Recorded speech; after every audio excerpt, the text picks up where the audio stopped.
Railway station पर एक अलग ही माहौल था।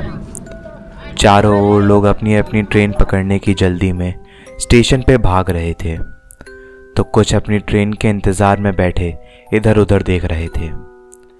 कुछ लोग किताब की दुकान पर खड़े किताबें ले रहे थे, तो कुछ लोग ट्रेन में बैठे चाय पीते हुए मौसम का मज़ा ले रहे थे।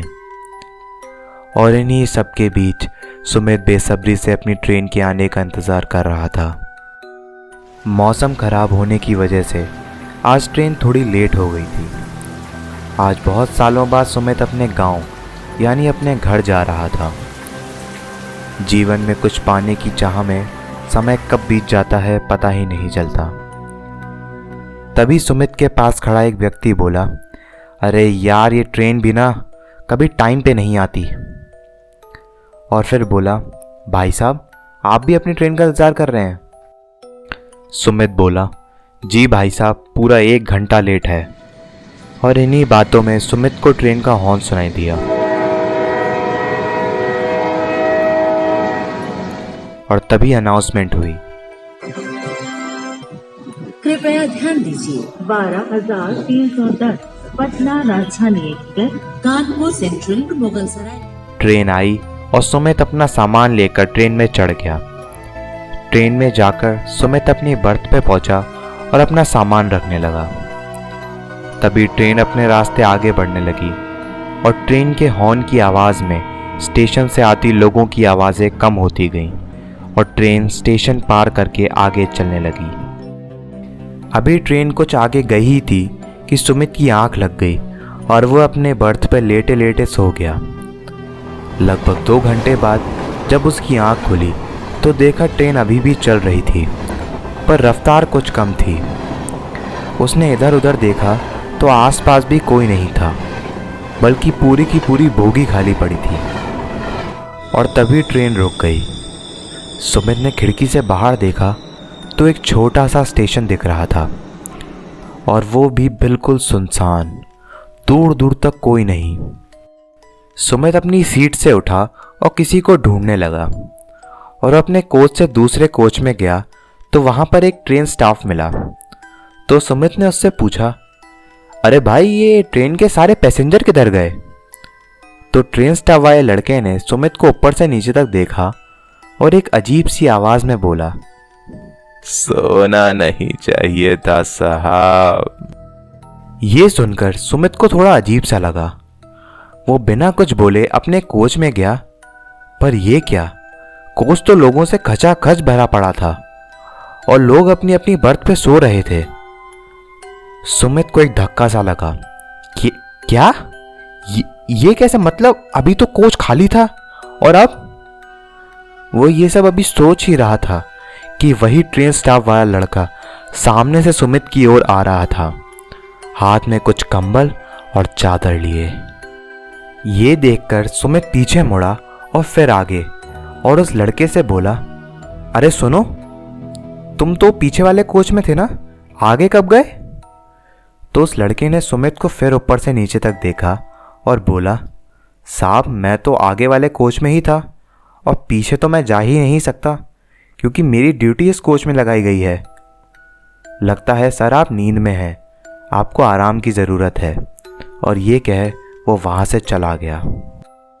सुमित परेशान सा इधर उधर देख रहा था कि तभी उसकी नज़र बाहर गई। ट्रेन चल रही थी। अंधेरा होने के कारण कुछ साफ साफ तो नहीं दिख रहा था, पर बाहर के माहौल से लग रहा था कि ट्रेन किसी जंगल के बीच से गुजर रही थी। ये सोचते सोचते सुमित अपनी सीट से उठा और टॉयलेट चला गया। टॉयलेट में उसने ट्रेन के रुकने की आवाज़ सुनी। बाहर आके देखा तो ये क्या, ट्रेन दोबारा से उसी छोटे से वीरान स्टेशन पे रुकी हुई थी। ये देख सुमित को एक शौक सा लगा और वो वापस अपने कोच में गया और देखा तो वही बिल्कुल खाली कोच। कोई भी पैसेंजर वहाँ मौजूद नहीं था सिवाय सुमित के। सुमित को अब डर लगने लगा था कि आखिर ये सब उसके साथ हो क्या रहा था। वो ये जानने के लिए ट्रेन से उतर रेलवे स्टेशन पर आया। चारों ओर एक अजीब सा सन्नाटा पसरा हुआ था। दूर दूर तक कोई इंसान जानवर कुछ नहीं। वो आगे चलने लगा और ट्रेन के इंजन के पास जाकर उसने ट्रेन ड्राइवर को आवाज़ लगाई, पर कोई रिस्पॉन्स नहीं। थक हार के सुमित वापस अपने कोच में जाकर अपनी सीट पे बैठ गया। अभी वो बैठा ही था कि उसकी नज़र बाहर दूर एक बेंच पर एक बुजुर्ग पे पड़ी। सुमित तुरंत अपने कोच से उतरा और उस बुजुर्ग के पास जाकर बोला, अरे दादा, ये कौन सा स्टेशन है और ये ट्रेन खाली किस लिए है? ये सुन उस बुजुर्ग ने सुमित को देखा और बोला, कौन सी ट्रेन बेटा, यहाँ तो पिछले 35 सालों से कोई ट्रेन आई ही नहीं है। सुमित ने इस जवाब की उम्मीद नहीं की थी। वो बोला, अरे बाबा, ये खड़ी तो है ट्रेन। बाबा बोले, किधर बेटा, यहाँ पर तो कोई ट्रेन नहीं है। सुमित ये सुनकर पीछे मुड़ा तो सच में वहाँ कोई ट्रेन नहीं थी। और तभी उसको अपने कानों में एक आवाज़ आई, सोना नहीं चाहिए था साहब। ये सुनते ही सुमित का खून जम गया। वो जैसे ही पीछे मुड़ा तो देखता है वहाँ कोई बुजुर्ग नहीं था। मानो सुमित को सांप सूंघ गया हो। एक ही पल में सब कुछ बदल गया। जिस ट्रेन से वो सफ़र कर रहा था, ना तो अब वो स्टेशन पे थी और ना वो बाबा। इतना सब कुछ देख चुका था सुमित कि अब कुछ कर पाने की स्थिति में नहीं था वो। पर उसको वहाँ से निकलना था तो वो स्टेशन का नाम देखने लगा, पर हर बोर्ड पर कुछ अजीब से निशान थे और नाम कटा था। बस उसको हर बोर्ड पर पहला अक्षर सी लिखा दिखा। फिर उसने अपना फ़ोन निकाला तो कोई सिग्नल नहीं। स्टेशन मास्टर ऑफिस चेक किया, कोई नहीं। सुमित थक हार के एक बेंच पे बैठ गया कि तभी उसको एक औरत के हंसने की आवाज़ आई।